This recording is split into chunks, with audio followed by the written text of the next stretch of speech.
If you're a wife looking to have more of your husband's attention, affection, maybe more time, spending more time with him, maybe you feel neglected, alone, just not special and important to him, right? Because he seems he's working all the time and just being busy all the time and not giving you that like time and attention and affection that you need.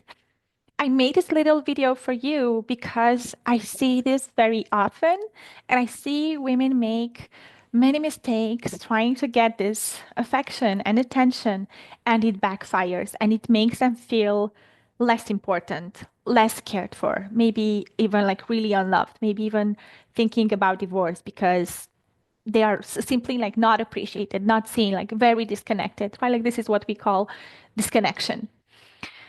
So, one of the mistakes I see them making is trying to change the external circumstance. So, whatever the husband is doing to not spend time with her and not give her attention. So, they kind of try to pinpoint what is the problem. He's working too much. He's too much on his phone. He's talking too much to his parents, his friends, or he's spending too much time on that hobby, football, or whatever it is, maybe video games.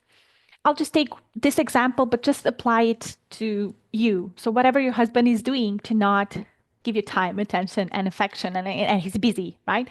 Um, let's say very common, the husband works a lot in the evenings, responding to emails, or like really even working and on his laptop at 9 p.m., 10 p.m., 11 p.m. sometimes, right?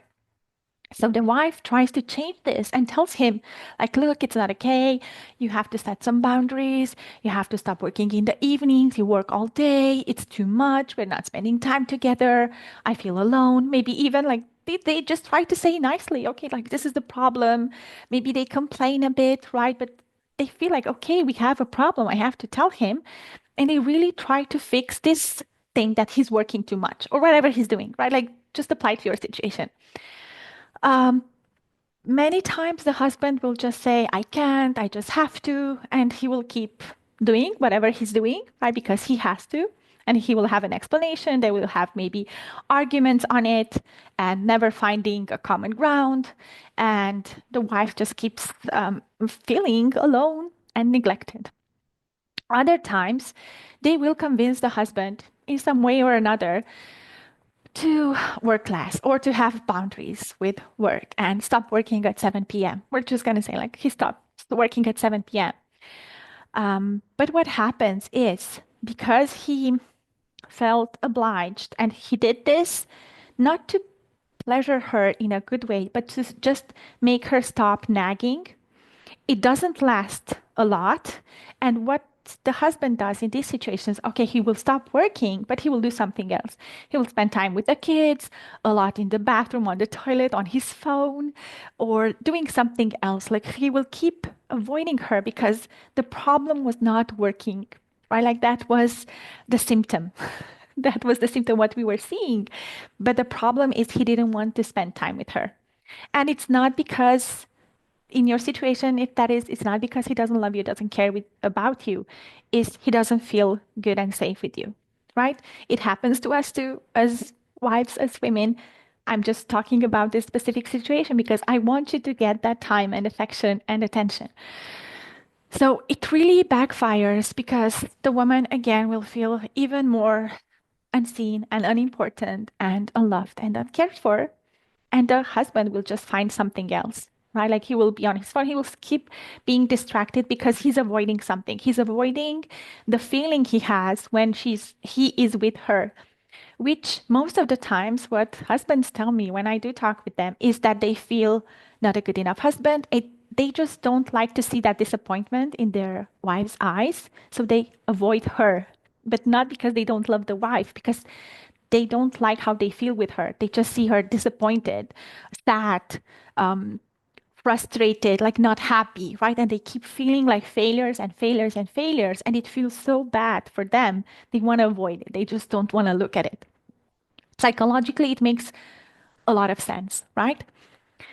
Um, and also, it does not feel good to us as women to beg for time, attention, and affection. Imagine if we would do this in the beginning of a relationship. We would never do this. Like, we know our worth, our value, we have standards. Like, we just attract that attention and affection. We don't beg for it. It's our birthright as women, right? It's our um, feminine gift to be magnetic, to attract that male attention. In this case, your husband's, of course. It's not, it feels very bad to beg for it. It feels bad for us. It feels bad for your husband. It feels bad all around. And it doesn't get you any result. It never works, like really for anyone. It might work for a couple of weeks, and even when the situation, like they convince him, like, let's have some date nights, but he's still distant. They don't have meaningful discussions. They just talk about work or kids. Or, okay, it feels good for a bit, maybe, if they do have those date nights, but on the long run, they don't get the affection, like day to day affection, because it's not the date night, right? Like, it's not the date night per se. It's what happens every day when you feel seen and heard and understood and hugged and kissed, right? So, what you need to do instead is make yourself feel good in your body, because, like, our femininity is in our body, not in our head.